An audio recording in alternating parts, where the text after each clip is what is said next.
కొరింథు 7వ అధ్యాయం. మీరు నాకు రాసిన వాటి విషయం స్త్రీని ముట్టకపోవడం పురుషుడికి మేలు. అయినా జారత్వం ఉన్న సంగతిని బట్టి ప్రతి పురుషుడు సొంత భార్య, ప్రతి స్త్రీ సొంత భర్త కలిగి ఉండవచ్చు. భర్త తన భార్య పట్ల వివాహ ధర్మం నెరవేరుస్తూ ఉండాలి. తన భర్త పట్ల భార్య కూడా అలాగే చేయాలి. భార్యకు తన శరీరం మీద అధికారం లేదు, అది భర్తలకే ఉంది. అలాగే భర్తకు తన శరీరం మీద అధికారం లేదు, అది భార్యకే ఉంది. మీకు ఉపవాసం, ప్రార్థన కోసం సావకాశం కలిగించుకోవడానికి కొంతకాలం వరకు ఇద్దరూ సమ్మతిస్తేనే తప్ప ఒకరికొకరు లొంగిపోకుండా ఉండకూడదు. ఆ తర్వాత మీ కోరికలు అదుపులో ఉంచుకోలేకపోవడం బట్టి సైతాను మిమ్మల్ని శోధించుకుండేలా మళ్ళీ కలుసుకోండి. నేను ఇది ఆజ్ఞగా చెప్పడం లేదు, కానీ అనుమతిగా మాత్రమే. అయినా మనుషులంతా నాలాగే ఉండాలని నా కోరిక. అయితే ప్రతి ఒక్కరికి దేవుని నుంచి సొంత కృపావరం ఉంది. ఇది ఒకరికి ఒక విధంగా, మరొకరికి ఇంకో విధంగా ఉంటుంది. కానీ నాలాగే ఉండిపోతే మంచిదని పెళ్లి కాని వారితో, విధవరాండ్రతో అంటున్నాను.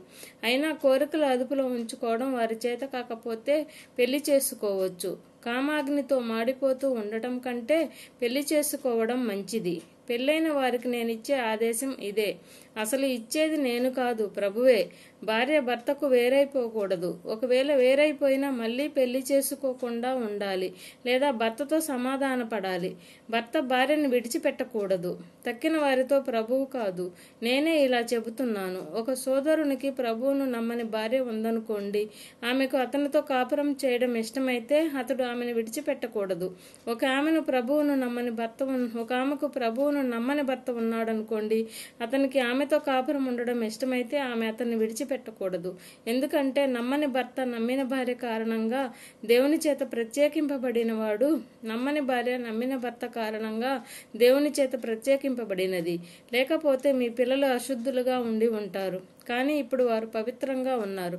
ఒకవేళ నమ్మని వ్యక్తి వెళ్ళిపోతే వెళ్ళిపోనివ్వండి. అలాంటి పరిస్థితుల్లో సోదరునికి గాని సోదరికి గాని బంధనం లేదు. దేవుడు మనలను శాంతి అనుభవించడానికి పిలిచాడు. పెళ్ళైన స్త్రీ నీ ద్వారా నీ భర్తకు పాప విముక్తి కలుగుతుందేమో నీకేమి తెలుసు? పెళ్ళైన పురుషుడా, నీ ద్వారా నీ భార్యకు పాప విముక్తి కలుగుతుందేమో నీకేమి తెలుసు? ప్రతి ఒక్కరూ తనకు దేవుడు ఇచ్చిన ప్రకారం ప్రభువు పిలిచిన పరిస్థితిలో సాగిపోవాలి. క్రీస్తు సంఘాలన్నిటికీ నేనిచ్చే ఆదేశం ఇదే. నున్నతి గలవానికి పిలుపు వచ్చిందా, అతడు నున్నతి గురుతు మాపుకోవడానికి పూనుకోకూడదు. నున్నతి లేని వారికి పిలుపు వచ్చిందా, అతడు నున్నతి పొందకూడదు. నున్నతి పొందడంలో ఏమీ లేదు, పొందకపోవడంలోనూ ఏమీ లేదు. ముఖ్యమైన సంగతి దేవుని ఆజ్ఞలను పాటించటమే. ప్రతి ఒక్కరూ తనకు ఏ స్థితిలో దేవుని పిలుపు వచ్చిందో ఆ స్థితిలోనే ఉండిపోవాలి.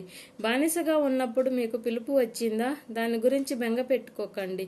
కానీ ఒకవేళ స్వేచ్ఛగా ఉండడానికి అవకాశం వస్తే దానిని వినియోగం చేసుకోండి. బానిసగా ఉన్నప్పుడు ప్రభువులోకి పిలుపు పొందిన వ్యక్తి ప్రభువుకు చెందిన స్వతంత్రుడు. అలాగే స్వతంత్రుడుగా ఉన్నప్పుడు పిలుపు అందిన వ్యక్తి క్రీస్తు బానిస. వెలపెట్టి మిమ్మల్ని కొనుక్కోవడం జరిగింది కనుక మనుషులకు బానిసలు కాకండి. సోదరులారా, ప్రతి ఒక్కరూ తనకు ఏ స్థితిలో పిలుపు వచ్చిందో ఆ స్థితిలో దేవునితో నిలిచి ఉండాలి. కన్యకలను గురించి ప్రభువు ఆదేశం నాకు లేదు. అయినా ప్రభువు చేత ఆయన కరుణ మూలంగా నమ్మదగిన వాణ్ణయి నా మనసులోది తెలియచేస్తాను. ఇప్పటి కష్టదశ కారణంగా మనిషి తానున్న పరిస్థితిలోనే నిలిచి ఉండడం మంచిదని నా తలంపు. మీరు భార్యకు కట్టుబడి ఉన్నారా? విడుదల కోసం ప్రయత్నించకండి. భార్య లేకుండా ఉన్నారా? భార్య కావాలని వెతకకండి. ఒకవేళ మీరు పెళ్లి చేసుకున్నా అది మీకు అపరాధం కాదు. కన్య పెళ్లి చేసుకుంటే అది ఆమెకు అపరాధం కాదు. అయినా అలాంటి వారికి శరీర సంబంధమైన కష్టాలు కలుగుతాయి. అవి మీకు కలగకూడదని నా కోరిక. సోదరులారా, నేను చెప్పేదేమిటంటే కాలం కొద్దిగానే ఉంది కనుక ఇక మీదట భార్యలు ఉన్నవారు భార్యలు లేనట్టుండాలి, ఏడ్చేవారు ఏడవనట్టుండాలి, సంతోషించేవారు సంతోషించనట్టు ఉండాలి, కొనుక్కునేవారు తమది అంటూ ఏమీ లేనట్టుండాలి, లోకంలో ఉన్న వాటిని వినియోగించేవారు దుర్వినియోగం చేయనట్టుండాలి. ఎందుకని? ఈ లోక విధానం గతించిపోతూ ఉంది. మీరు కలత లేకుండా ఉండాలని నా కోరిక. పెళ్లి కాని మనిషి ప్రభు విషయాలలో శ్రద్ధ వహిస్తాడు. తాను ప్రభువుని ఎలా మెప్పించగలనా అని అతడి శ్రద్ధ. పెళ్లి అయిన మనిషి ఈ లోక సంబంధమైన వాటిలో శ్రద్ధ వహిస్తాడు. భార్యను ఎలా మెప్పించగలనా అని అతడి శ్రద్ధ. అలాగే పెళ్ళైన స్త్రీకి కన్యకు వ్యత్యాసం ఉంది. పెళ్లి కాని స్త్రీ ప్రభు విషయంలో శ్రద్ధ వహిస్తుంది. తాను శరీరంలో ఆత్మలో పవిత్రంగా ఉండాలని ఆమె శ్రద్ధ. పెళ్లి అయిన స్త్రీ లోక సంబంధమైన వాటిలో శ్రద్ధ వహిస్తుంది. తాను భర్తను ఎలా మెప్పించగలనా అని ఆమె శ్రద్ధ. ఇది మీ ప్రయోజనం కోసమే చెబుతున్నాను, మిమ్మల్ని బంధించాలని కాదు గాని ఏది యుక్తమో దానిని ప్రోత్సహించాలని. మీరు ఇతర శ్రద్ధలు లేకుండా ప్రభువుకు సేవ చేస్తూ ఉండాలనేది నా ఉద్దేశం. ఒక మనిషికి కన్య అయిన కూతురు ప్రాయం మించిపోయింది అనుకోండి. ఆమెకు పెళ్లి చేయకపోవడం అయోగ్యమని, పెళ్లి తప్పనిసరి అని అతడు అనుకుంటే తన ఇష్ట ప్రకారం జరగవచ్చు. అందులో అతనికి అపరాధం ఉండదు. వారిని పెళ్లి చేసుకోనివ్వచ్చు.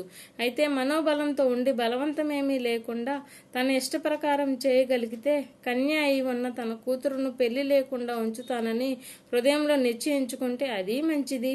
కనుక ఆమెకు పెళ్లి చేసేవాడు మంచి చేస్తున్నాడు, పెళ్లి చేయనివాడు దానికంటే ఇంకా మంచి చేస్తున్నాడు. భర్త బ్రతికి ఉన్నంత వరకు భార్య చట్టం ప్రకారం అతడికి కట్టుబడి ఉంటుంది. ఒకవేళ భర్త చనిపోతే ఆమెకు నచ్చిన వాడిని వివాహం ఆడడానికి ఆమెకు స్వేచ్ఛ ఉంది.